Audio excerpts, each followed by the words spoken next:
just one more question about Ariel Books, and then we can get on to your involvement in local gay lesbian media.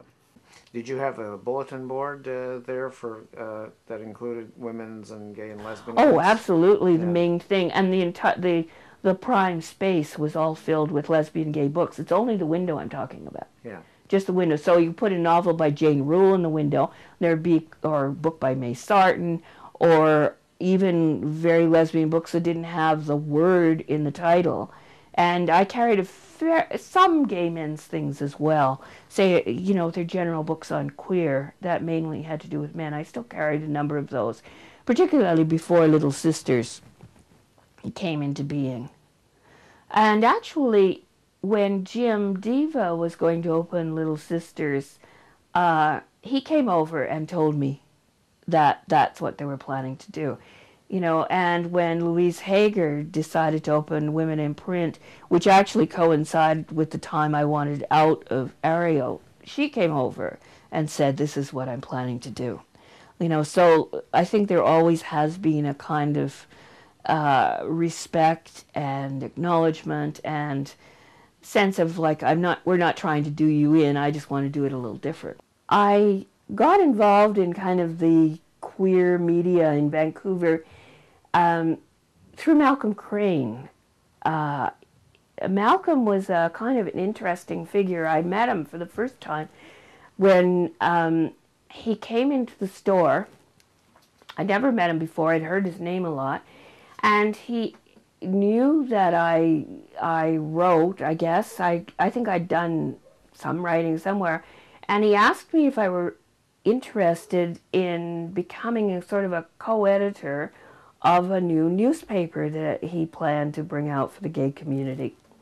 And it was a very attractive offer because he was going to pay me $1,600 a month for, I think it was 20 hours or something, quite part-time. And my job, he was going to be the editor-in-chief and do most of the writing. My job would be to pull news articles off feeds and do things like that. When was this? Oh, gosh. Now, 85? This would have been right about the time that he was getting a lot of flack from Angles and the community center. He had become the person in charge of the Pride Parade in 1984, and that was the first year that there was an election. That all three candidates in Vancouver Centre were seeking the gay vote, and they were all marching in the parade, and they all came down and wanted to speak, as well as people like Sven Robinson. He got up and said, "These people all want to talk to you." This is at the event after the parade. Mm-hmm. These people all want to talk to you, but we're not going to let them because this is our party. And people like myself, who had been working for 10 years out in the audience to get politicians to pay attention to us and to seek our vote, were tearing our hair out.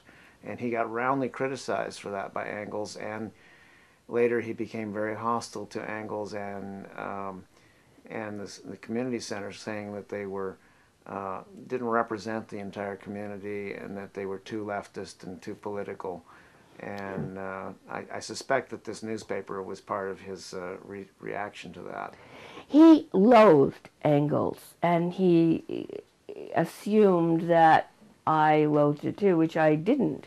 I was just, it would be great to earn that much more money because it was very hand-to-mouth between teaching very part-time and the bookstore.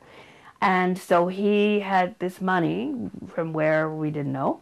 And he had, as Tom Graff, who was a graphic artist, to be the designer of the paper, Al McDonald to sell ads, which was already started, and I would be the kind of second banana editor. He would basically do all the interesting stuff, and I would pull stories off the wire and do the patchwork and just kind of that kind of pulling it together, which I did at the time. I sense would be doing a lot of the work. Did he have a proposed name for this newspaper? Yes, and I don't know what it is off the top. Don't remember, but I've got it in my files. So it never launched? Oh, no. When we met, Malcolm had these figures of how the paper would grow and spread and become the literary journal of record, and they were completely off the wall. They were projecting 100% ad sales space in a fairly ambitious start. I mean, he wasn't starting with 10 pages. He was starting like with 30 or 50. I mean, I can't remember, but it was just not possible. And so also Tom had been starting to work on kind of layout ideas and things like that and hadn't seen any money. I was just coming my first meeting, so I didn't expect anything. And Al had been working trying to drum up ads for a couple of months, or drum up commitments and check it out, and nobody had seen a dime.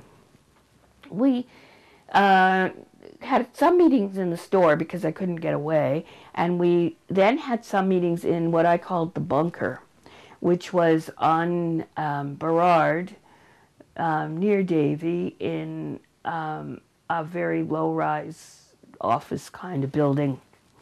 And the office was windowless in the basement, and I remember going in and saying, I thought you guys were into decorating, because I have never seen such a, like, it was a huge space full of junk, hideous furniture, kind of furniture that's so hideous you're better without, and some kind of gross color. Orange springs to mind, but it may have been green. Shag carpet, and then of course there was a private office with a business card on the door that said Malcolm Crane, whatever the name of the thing was, CEO and editor-in-chief, D. period Phil, Phil period Oxon. And I thought, wow, I didn't know he had a doctorate from Oxford. Well, he didn't. So put it that way. Anyway, I realized very, very soon that a lot of this was a pipe dream. He was going to have as the board some of the people who were also on the board of the Pride Parade, and that's where I met Rob Atkinson and Terry Wallace and Gary Penny. And any case, I know Rob Atkinson in particular was trying to very gently suggest that this was probably a little bit pie in the sky. And when Malcolm suddenly died, and of a brain aneurysm, and no, I mean, of course, completely unexpected. Rob had the keys and that to the bunker, and I think it was somehow partly connected to Pride, and maybe Pride was paying for the office space. I don't know. I just don't know. But I know I was there where I was cleaning things out and bringing them to Malcolm's partner, Stanley Weiss. And I think there were people boxing up his books and his stuff and bric-a-brac, and there was a big painting in his office. And Stanley, of course, was just devastated, absolutely devastated. And I remember going through these things and finding a canceled check on his mother's account for a substantial sum of money. And that, again, I don't remember numbers well, but, I mean, definitely, like, it was $40,000 or something in that kind of a ballpark. And suddenly putting together that was where the money for the paper was probably coming from.